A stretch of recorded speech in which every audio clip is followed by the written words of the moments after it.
Aujourd'hui, on va présenter une méthode assez connue de calcul de la stabilité des talus, qui est la méthode de Jambo. Pourquoi est-ce qu'on fait ce calcul? Le principal de ce calcul, c'est de déterminer la valeur de coefficient qu'on appelle la coefficient de sécurité et aussi de repérer une surface où il est plus probable qu'il y ait une rupture entre deux massifs, c'est-à-dire deux parties de talus. Cela revient à dire le coefficient de sécurité, c'est d'étudier l'équilibre ou bien la stabilité du talus. Et puis, repérer la surface, c'est surtout chercher le point faible du talus. Les méthodes de calcul de stabilité de terrain sont basées sur différents constats que l'on a fait. Les constats sont les suivants. Lorsqu'il y a glissement de terrain, généralement, il y a la séparation d'une masse de sol du reste du massif. Et ensuite, il y a un glissement qui se fait suivant une surface de rupture. Par rapport à ces constats, on a prouvé qu'il est nécessaire de mener des calculs pour éviter ce genre de phénomène. Pour résumer ce que l'on vient de dire, on peut voir sur ce schéma qu'il y a deux massifs, un massif et un massif 2. Il y a une surface entre ces deux massifs, c'est la surface de rupture. Donc, généralement, ce sont des phénomènes qui arrivent dans la nature, que l'on observe, par exemple, à la suite d'un tremblement de terre, mais lorsqu'il y a de fortes pluies, on voit qu'il y a un détachement entre deux parties de même talus. L'important dans le calcul de la stabilité de talus, c'est d'abord être en mesure d'évaluer le coefficient de sécurité. Le coefficient de sécurité, il peut être un rapport de force, un moment ou bien d'une grandeur par rapport à une grandeur limite. Il peut être aussi des calculs de déplacement. Mais le coefficient de sécurité, c'est regarder comment la capacité du massif à résister de par elle-même peut convenir pour supporter les efforts qui sont exercés sur le talus. On va effectuer un rapport et vérifier si la résistance du talus est supérieure aux forces exercées sur le talus. Le choix de la définition du coefficient de calcul influence le choix de notre méthode de calcul. Il va dépendre aussi de la demande du projeteur. Le choix que l'on fait aura des conséquences forcément quand il y a des différences entre les différentes approches que l'on peut prendre pour faire le calcul. Les limites de référence ne sont pas forcément les mêmes. Donc, il faut prendre ça en considération. Voilà les différentes définitions du coefficient de sécurité. Il peut être le rapport de contrôle, il peut être le rapport de force, le rapport de mouvement, des paramètres réduits, une probabilité à X%, une marge de sécurité, ça peut être aussi un nombre flou.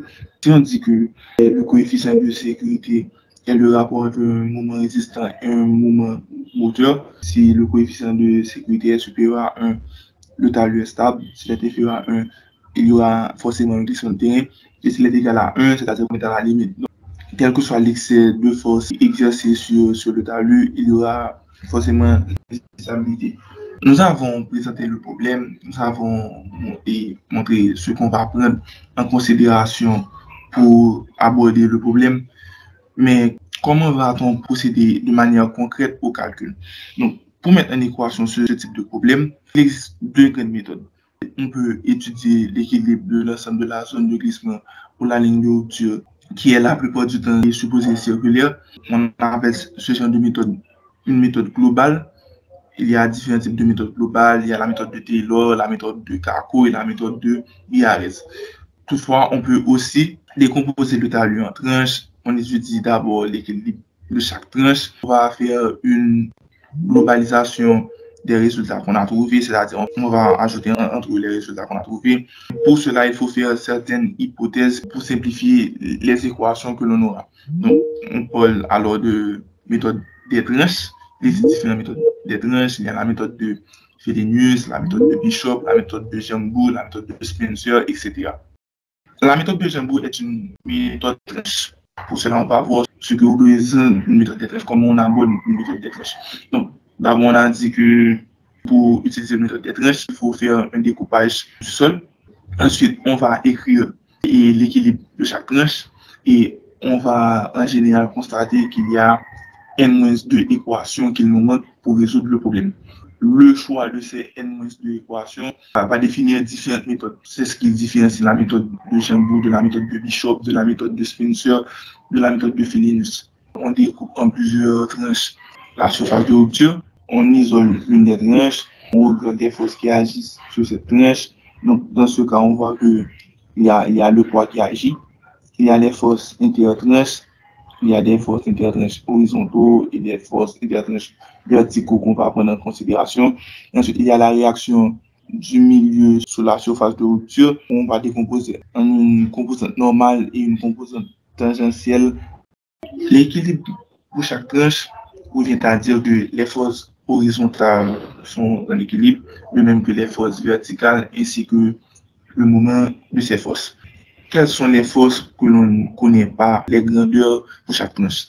On ne connaît pas la grandeur de la réaction des composantes normales et de la réaction de la partie sous-jacente à la surface de rupture. On ne connaît pas les composantes verticales et horizontales des forces intertranches.